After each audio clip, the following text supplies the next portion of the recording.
सेवाराम और मोतीलाल दो घनिष्ठ मित्र थे। दोनों ही गली गली जाकर पीठ पर पोटली लादकर कपड़े बेचने का काम करते थे। सर्दियों के दिन थे, वह गांव गांव जाकर कपड़े बेच रहे थे। तभी सेवाराम को एक झोपड़ी के बाहर एक बूढ़ी माई दिखी जो कि ठंड से कांप रही थी। तो सेवाराम ने अपनी पोटली से एक कंबल निकालकर उस माई को दिया और कहा, माई तुम ठंड से कांप रही हो, ये कंबल ओढ़ लो। बूढ़ी माई कंबल लेकर बहुत खुश हुई और जल्दी जल्दी से उसने कंबल से अपने आप को ढक लिया और सेवाराम को खूब सारा आशीर्वाद दिया। तभी उसने सेवाराम को कहा, मेरे पास पैसे तो नहीं है, लेकिन रुको, मैं तुम्हें कुछ देती हूँ। वह अपनी झोपड़ी के अंदर गई और एक बहुत ही सुंदर छोटी सी ठाकुर जी की प्रतिमा ले आई। बूढ़ी माई सेवाराम से बोली कि मेरे पास देने के लिए पैसे तो नहीं है, लेकिन ये ठाकुर जी है, इसको तुम अपनी दुकान पर लगाकर खूब सेवा करना, देखना तुम्हारी कितनी तरक्की होती है, ये मेरा आशीर्वाद है। मोतीराम बुढ़िया के पास आकर बोला, अरे ओ माता जी, क्यों बहाने बना रही हो? अगर पैसे नहीं है तो कोई बात नहीं, लेकिन हमें झूठी तसल्ली मत दो। हमारे पास तो कोई दुकान नहीं है, हम इसको कहाँ लगाएंगे? इसको तुम अपने पास ही रखो। लेकिन सेवाराम, जो कि बहुत ही नेकदिल था और ठाकुर जी को मानने वाला था, वह बोला, नहीं नहीं माता जी, अगर आप इतने प्यार से कह रही है तो ये आप मुझे दे दो, पैसों की आप चिंता मत करो। सेवाराम ने जल्दी से अपने गले में पड़े हुए परने में ठाकुर जी को लपेट लिया और उनको लेकर चल पड़ा। बुढ़िया दूर तक उनको आशीर्वाद दे रही थी। हरि तुम्हारा ध्यान रखेंगे, ठाकुर जी तुम्हारा ध्यान रखेंगे। वह तब तक आशीर्वाद देती रही जब तक कि वह दोनों उसकी आंखों से ओझल ना हो गए। ठाकुर जी का ऐसा चमत्कार हुआ कि अब धीरे धीरे दोनों की कमाई ज्यादा होने लगी। अब उन्होंने एक साइकिल खरीद ली और साइकिल पर ठाकुर जी को आगे टोकरी में रखकर और पीछे पोटली रखकर गांव गांव जाकर कपड़े बेचने लगे। अब फिर उनको और ज्यादा कमाई होने लगी, तो उन्होंने एक दुकान किराए पर ले ली और वहां पर ठाकुर जी को बहुत ही सुंदर आसन पर विराजमान करके दुकान का मुहूर्त किया। धीरे धीरे दुकान इतनी चल पड़ी कि अब सेवाराम और मोतीलाल के पास शहर में बहुत ही बड़ी बड़ी कपड़े की दुकानें और कपड़े की मिलें हो गई। एक दिन मोतीलाल सेवाराम को कहने लगा कि देखो, आज हमारे पास सब कुछ है, ये हम दोनों की मेहनत का नतीजा है। लेकिन सेवाराम बोला, नहीं नहीं, हम दोनों की मेहनत के साथ साथ ये हमारे ठाकुर जी, हमारे हरि की कृपा है। मोतीलाल बात को अनसुनी करके वापस अपने काम में लग गया। एक दिन सेवाराम की सेहत थोड़ी ढीली थी, इसलिए वह दुकान पर थोड़ी देरी से आया। मोतीलाल बोला, अरे दोस्त, आज तुम देरी से आए हो, तुम्हारे बिना तो मेरा एक पल का गुजारा नहीं, तुम मेरा साथ कभी नहीं छोड़ना। सेवाराम हंसकर बोला, अरे मोतीलाल, चिंता क्यों करते हो, मैं नहीं आऊंगा तो हमारे ठाकुर जी तो है ना। ये कहकर सेवाराम अपने काम में लग गया।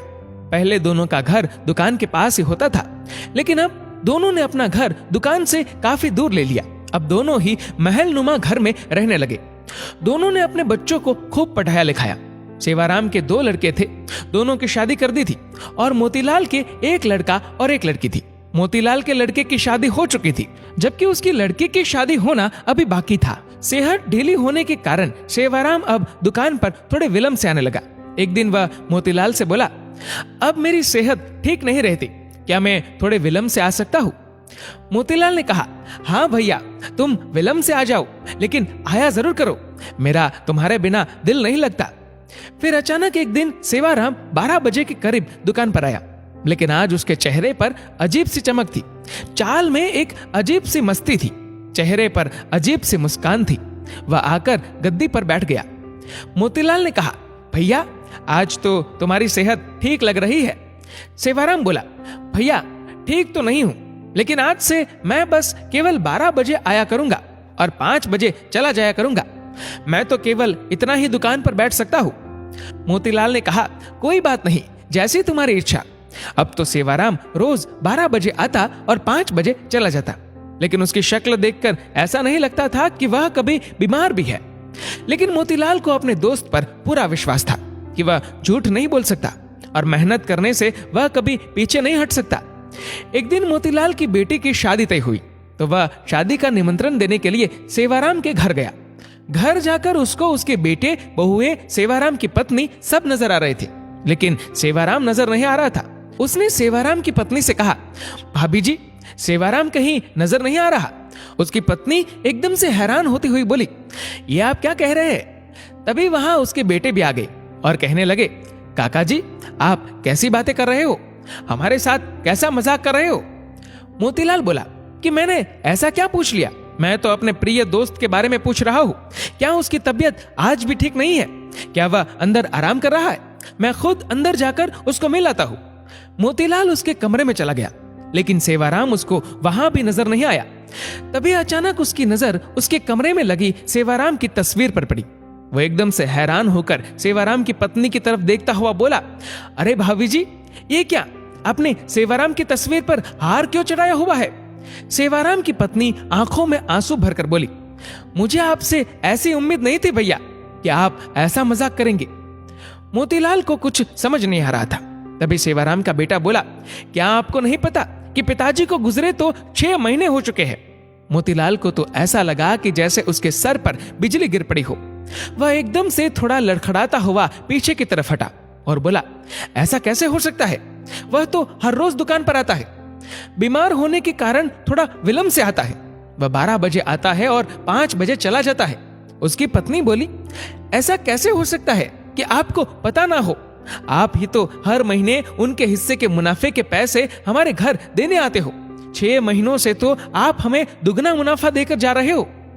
मोतीलाल का तो अब सर चकरा गया। उसने कहा, मैं तो कभी आया ही नहीं। 6 महीने हो गए, ये क्या मामला है? तभी उसको सेवाराम की कही बात याद आई। मैं नहीं रहूंगा तो मेरे हरि है ना, मेरे ठाकुर जी है ना, वह आएंगे। मोतीलाल को जब ये बातें याद आई तो वह जोर जोर से रोने लगा और कहने लगा, हे ठाकुर जी, हे हरि, आप अपने भक्तों के शब्दों का कितना मान रखते हो, जो कि अपने विश्राम के समय मंदिर के पट 12 बजे बंद होते हैं और 5 बजे खुलते हैं। और आप अपने भक्तों के शब्दों का मान रखने के लिए कि मेरे हरि आएंगे, मेरे ठाकुर जी आएंगे, तो आप अपने आराम के समय मेरी दुकान पर आकर अपने भक्तों का काम करते थे। इतना कहकर वह फूट फूट कर रोने लगा और कहने लगा, ठाकुर जी, आपकी लीला अपरंपार है। मैं ही सारी जिंदगी नोट गिनने में लगा रहा। असली भक्त तो सेवाराम था, जो आपका प्रिय था। आपने उसको अपने पास बुला लिया और उसके शब्दों का मान रखने के लिए आप उसका काम खुद स्वयं कर रहे थे और उसके हिस्से का मुनाफा भी उसके घर मेरे रूप में पहुंचा रहे थे। इतना कहकर वह भागा भागा दुकान की तरफ गया और वहां जाकर, जहां पर ठाकुर जी जिस गद्दी पर आकर बैठते थे, जहां पर अपने चरण रखते थे, वहां पर जाकर गद्दी को अपनी आंखों से, मुंह से चूमता हुआ, चरणों में लौटता हुआ जार जार रोने लगा और ठाकुर जी की जय जयकार करने लगा। ठाकुर जी तो हमारे ऐसे ही है। सेवाराम को उन पर विश्वास था कि मैं ना रहूंगा तो मेरे ठाकुर जी मेरा सारा काम संभालेंगे। दोस्तों, इस वीडियो को लेकर आपकी क्या राय है, नीचे कमेंट करके जरूर बताएगा। और अगर आपको वीडियो अच्छा लगा हो तो इस वीडियो को लाइक करेगा, शेयर करेगा ज्यादा से ज्यादा लोगों तक, और ऐसे ही और भी इंस्पिरेशनल वीडियोस के लिए सब्सक्राइब करें हमारे यूट्यूब चैनल को और फेसबुक पर फॉलो करें हमारे पेज को। धन्यवाद।